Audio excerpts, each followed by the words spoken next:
Let's go through the details related to total aggregations using Spark. We can perform total aggregations directly on data frame, or we can perform aggregations after grouping by a key or keys. We will look into the details about performing aggregations after grouping by a key or keys as part of the subsequent topics in this section or module. Here are some of the common functions which we typically use to perform aggregations. They are nothing but count, sum, average or AVG, min, max, etc. Let's create this Spark session object. Using this, let's read the data from this location and then create a data frame off of the data that is part of these files in this location. This will take care of creating a variable by name airtraffic_path. It is nothing but a string and it contains the path in which we have the files. Using the path, we should be able to use spark.read.parquet to read the data from these files into this data frame. Air traffic is the name of the data frame. Let's run this to create data frame by name air traffic. Once the data frame is created, let's perform our first task. The task is nothing but to get the number of flights in the month of 2008 January. We can use a count function like this on top of data frame and we should be able to get the count. It returns a numeric type value. In this case, it will be integer. Count is nothing but 605,659. If you are curious about the type, you can actually say type of airtraffic.count and you should be able to see the data type of this result. That being said, we can also use a function called as count that is part of this PySpark.sql.functions. Let's import this. If you want to use count function that is part of this PySpark.sql.functions, you have to use as part of select like this. As part of the select, you can use the function. Then you can actually say star so that you can use all the columns for the reference, or we can specify a single column, or we can even pass the literal. This is how you can specify the alias for this function. It returns a data frame. To preview the data as part of this data frame, we can use show, and this data frame will contain only one record. Let's run this and see the output. You can also pass literal rather than column name or star like this. To use literal and get the count, you should be able to import the literal and you should be able to say select count of lit of 1 like this, and you should be able to get the count. If you are familiar with SQL, traditionally we used to use select count of 1 from whatever table you want to get count from. If you want to simulate that behavior, this is how you can take care using count that is part of PySpark.sql.functions. However, from the performance perspective, whether you use a lit like this or specify one column or all the columns, it might not make much of a difference. In Spark, we can use functions such as describe and summary on top of data frames to take care of basic analysis. Let's run this code. We are actually creating a data frame with 3 columns, year, month and day of month. On top of that data frame, we are using describe. You can see the output here. It returns a data frame. We can use show to preview the output. You can see the columns. Columns are nothing but summary, year, month and day of month. For each of these columns, we are getting the details such as count, mean, standard deviation, min and max. You can see the details here. Our data frame contain 605,659 records. Year also contain those many not null values. Month also contain those many not null values. Day of month also contain those many not null values. That's why the count is same with respect to all these 3 columns. Mean is nothing but average. As these are numeric fields, we should be able to see the mean, standard deviation, min and max. For non-numeric fields, you might not be able to see mean and standard deviation. You might be able to see min and max. If you want, you can actually explore describe and summary on top of non-numeric fields also. For now, I'm not getting into those details. Let's run summary also and see the output. Summary also provides similar details on top of these 5 attributes such as count, mean, standard deviation, min and max. It also provides details about percentiles. You can see the 25 percentile, 50 percentile and 75 percentile with respect to each of these 3 columns, year, month and day of month. Let's get number of distinct dates from air traffic data frame which is created using 2008 January data. We should be able to select year, month and day of month like this from air traffic. These are the fields which can be used to derive the date. Once we create the data frame using these 3 fields, we should be able to invoke a function called as distinct. It will return a new data frame with the distinct records from the original data frame on which distinct is invoked. Once we get the distinct year, month and day of month, we should be able to invoke count like this on top of data frame and we should be able to see the count. As we are talking about 2008 January, if we have data for each and every date for that month, we should be seeing 31 here. Let's wait until this is run and confirm whether we are seeing 31 or not. If you are seeing some other number, then we have to troubleshoot. You can see the output, it is 31, which means it is working as expected. On top of using distinct and then count on top of the data frame to get distinct count, we also have a function called as count distinct. It is part of PySpark.sql.functions. We can import then we should be able to use count distinct as part of select or with column, and we should be able to get distinct count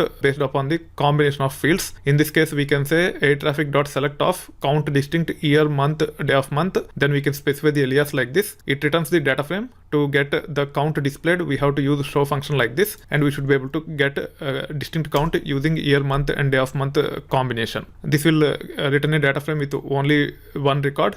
Show will actually display the output of that data frame. You can see the count distinct to be 31 when we actually apply on top of year, month, day of month. We can also generate a date and then use count distinct on top of it. To generate the date using year, month, and day of month, we have to concat them. And also when the length of month or day of month is less than 2 characters, we want to pad with zeros on the left side. For that purpose, we have to import concat and lpad. Then we should be able to use concat along with lpads to concatenate year, month, and day of month to generate the date. You can then use count distinct on top of it, and you should be able to get the distinct count based on the dates that are generated. Even this one will return 31 for us. This is how you should be able to use count distinct or distinct then count to get count distinct from a data frame.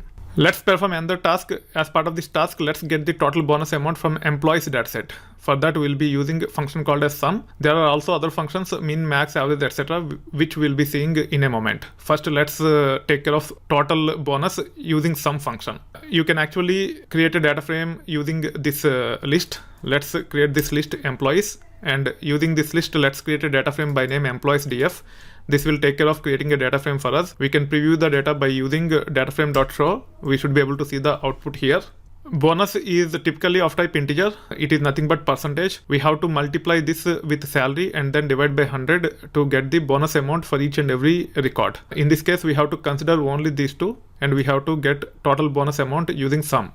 So first we have to get bonus amount for each and every record where it is neither null nor empty. Then using that, we should be able to use sum function, and we can actually get total bonus. We can either filter out bonuses which have null or empty string, or we can even transform them to zeros and add using sum. With respect to these, zeros will be added. With respect to these, appropriate bonus amounts will be added to get the total amount. I'll be using the approach of transforming these values to zeros so that we can use sum on top of valid bonus amounts. Let's import call, coalesce, and sum. The logic of call of bonus.cast of int will return null value if we have invalid numbers. So this will become null. This is already null. Then coalesce will return 0 for these two records. For the other two records, we'll be getting 10 and 10. We are multiplying the bonus that is generated, either tens or zeros, with salary. Once the bonus amount is computed by multiplying bonus with salary, we are actually dividing by 100. With respect to this, it will be 10 into 1000 by 100, which is nothing but 100. With respect to this, it will be 150. With respect to this and this, it will be 0. So we'll be getting 100, 0, 0, 150. Using those four values, we will be able to perform sum using sum function, and it will take care of getting the total bonus amount. We are using sum as part of the select. Using this approach, we should be able to get the bonus amount using the bonus field along with the salary in this data frame. This will actually return 250 for us. Let's wait until it is run, and let's preview the output. Now you can see the output. It is nothing but 250. You can also use select expr like this, or select of expr after importing from pyspark.sql.functions, and you should be able to express the logic using SQL style syntax. This is the SQL style syntax. In this case, we are saying coalesce of cast of bonus as int comma 0. It will actually return either zeros or the actual bonus percentage. Then we are multiplying with salary and divide by 100 so that we can get corresponding bonus amount. Once we get corresponding bonus amounts for each and every record, we are using sum to get the total bonus amount. As this is SQL style, we can specify the alias like this. Now, if you run this, it will create a data frame with single column total underscore bonus. You will be seeing the same output, which is nothing but 250.0. Let's wait until this is run and confirm whether the total bonus is as expected or not. You can see the total bonus. It is nothing but 250. This is how you should be able to use sum in a bit complex scenarios. Now let's perform another task. In this case, we'll be getting revenue generated for a given order from order items. We have order items using JSON format in this location. I am using spark.read.json to read the data from this location. The data frame name is nothing but order items. Then I am taking the order ID as input. Using that order ID, I wanted to filter and then get the total revenue for that order. Input is a function in Python which will take the input. You can run this. Let's pass to it. Now order ID is 2. However, it is of type string. We can typecast as integer like this and compare against order item order ID as part of the filter. This is the SQL style approach, and I should be able to run this to filter for order item order ID 2, and then we can get order item subtotal and pass it to sum to get the order revenue for order item order ID 2. You can see the output. It is nothing but 579.98. If you want to validate, what you can do is you can just copy this piece and then you can say show like this. You should be able to see the 3 records. It just added all these 3 values and generated this total revenue. It is nothing but 579.98 when we add these 3 values. If you want to use data frame style syntax, you can actually take care of it like this. Let me copy paste it here. When it comes to data frame syntax, it is supposed to be call of order item order ID, then double equal to, then lit of integer of order ID. Now we should be able to run this and we can see the output. This is the data frame style syntax, and this is the SQL style syntax to filter the data. This is how you should be able to perform total aggregations such as sum, count, distinct count. We can also explore min, max, average, etc. You can come up with your own use cases, and we should be able to see the details with respect to min, max, average as well. That being said, as we have understood details about total aggregations, let's get into the details related to aggregations based on a key or based on keys.